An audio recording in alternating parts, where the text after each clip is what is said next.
and then I just traced it like that. All the way across. It's great. So we're gonna keep it just like that. Happy. All right. Today I'm gonna do this baseboard. I have it just sitting in place right now. Now I can finish putting these on. Come in. Wow! And then we need to put some blinds in next.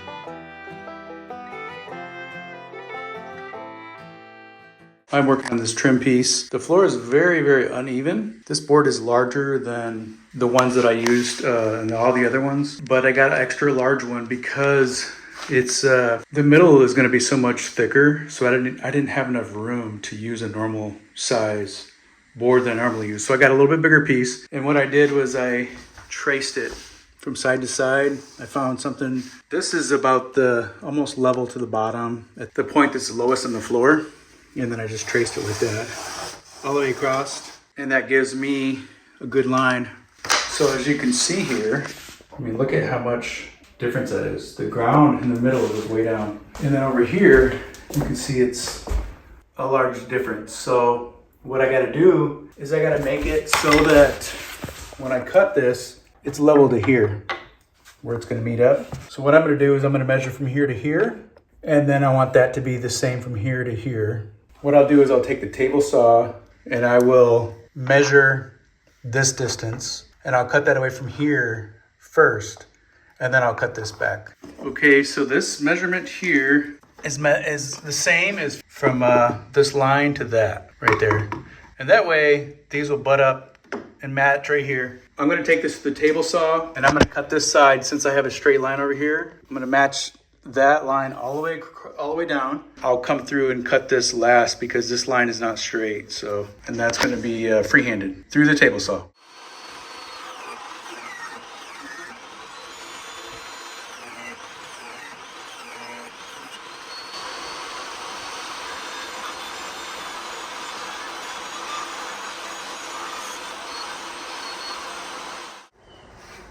Okay, now I'm gonna take a sander and just kind of smooth that out, what I just did.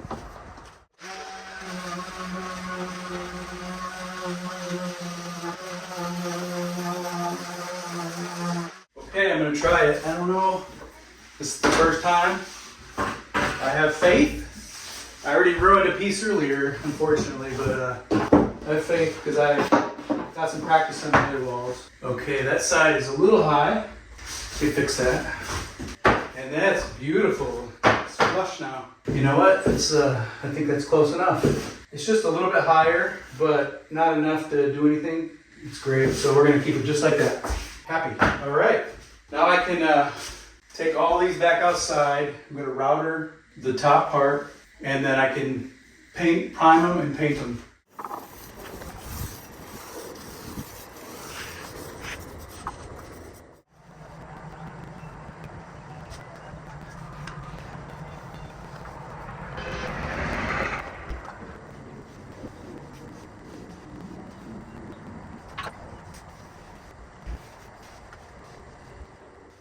Alrighty, it's a new beautiful day. Today I'm gonna do this baseboard. I have it just sitting in place right now, but it has to be secured all around the room. I have to add this trim around this door and also the top piece. It'll match that right there. Also the corner pieces that I made with the router and table saw. So that would be quarter round that I built, and it looks just like, here's a piece of it right here. This is not secured in yet. Something I've been torn about is, do I want it to look like this, or should I paint it white to add, you know, the white, like the trim on the top and the bottom and the windows and the doors. The reason I was thinking about not painting it white is that way the walls could just flow instead of boxing it in. But this here piece, little cutoff, I painted it white so you can kind of see how that would look. And also it's so skinny, so I didn't know if it made it kind of look weaker versus blending in more. So for now, I'm just gonna leave it the wood look. This over here, I'm gonna add this trim around the door. Now this door jamb is abnormally large. As you can see, because I had pushed these built-ins into the wall. This built-in goes the distance of a 2x4 into the wall. So because of that, I wanted to add more insulation because you couldn't insulate it because of this built-in. So I added a whole nother wall. So here's a 2x4 here wall. another one here. And that's why these door jambs are so wide. So, yeah, we'll add this trim on. I'll go through the baseboards. Man, it's like such a nice cabin feel. All wood.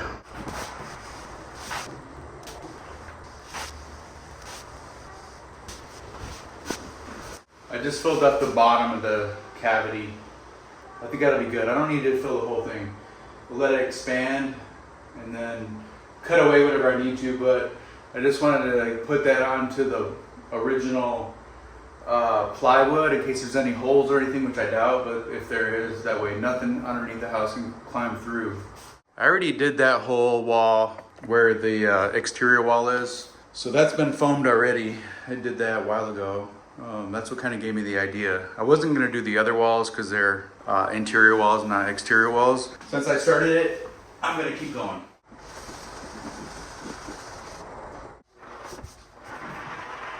This spray foam is for doors and windows, so it doesn't expand as much as some of the other kind. I think this will be good.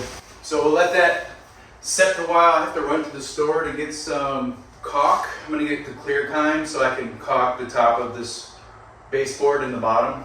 Okay, I let it set up for about an hour till it was dry enough to cut. And I just cut off the extra stuff that was hanging out. Now I'm gonna sweep it up, clean it up, and get ready to install the baseboards. So I'm happy with the results.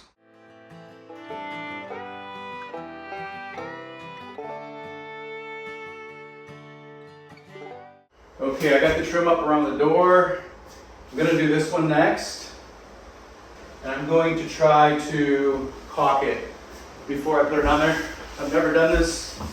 It's hard to squeeze it under those gaps, so I thought maybe I could put it on first. Try it out. We'll see.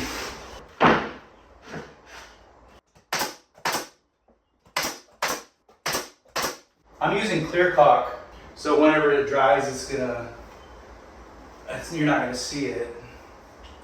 And I'm using a wet rag to wipe it down because, you know, even though it's been painted, it's you can see usually you can see caulk, even if it's clear or whatever. You'll see like a film or whatever show up. Yeah, I think I'm pretty happy about this. You know, I'm just gonna go ahead and hit it over all the way down. Because there's a few areas that are, you know, needs it. You know, when you sweep or anything, that way it'll keep anything from going under that. Okay, I like it. I think it's fantastic. So now I can finish putting these on.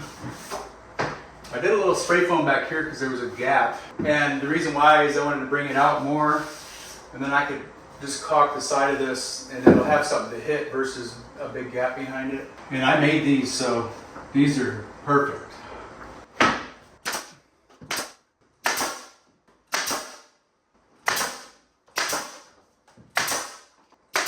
That's good. See, you can see a little bit. So I could take some caulk that's maybe like a brownish color and hit that. You won't even notice it. Last two pieces of the trim.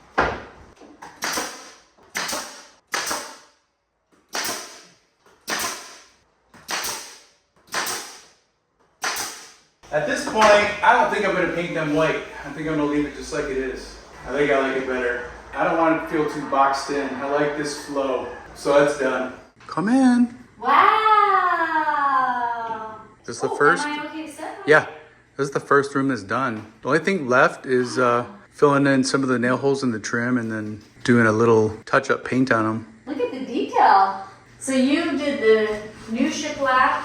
Mm-hmm. The new beadboard on the ceiling. You made the trim around the top, then the trim around the door and the window, and the trim on the baseboard. Is that what you call it, a baseboard? Mm-hmm. And the floor. Yeah, the floor. Oh, and then you did the trim in the corners. And all the walls, yep. So everything And is... you did the floor. Yep. You did the floor and you have an opening? Yep. There's... Going underneath? Yeah, if you ever need to get under the house, because that's where the plumbing exits the house, so... What a cute little room. Good job. Mm-hmm. And then we need to put some blinds in next. Yeah. I want to get the 2-inch blinds so that they're This room is done. the bigger ones. Yeah. And then you decided not to paint these white. Yeah, I did. I like did. that idea. Yeah. I think it would be too much. Mm-hmm. It would be too funhousey. Yeah, it might make it feel a little more boxy. Hey there, we'd love for you to check out our newly designed website at journeydowntheroad.com. You can easily search for whatever category or topic you're interested in and read more about our little pine cottage. Get the inside scoop about our story and how we've lived simply in small spaces and how you can too. See how we've also built a handmade home with reclaimed and salvaged materials. Thanks for joining us on this journey.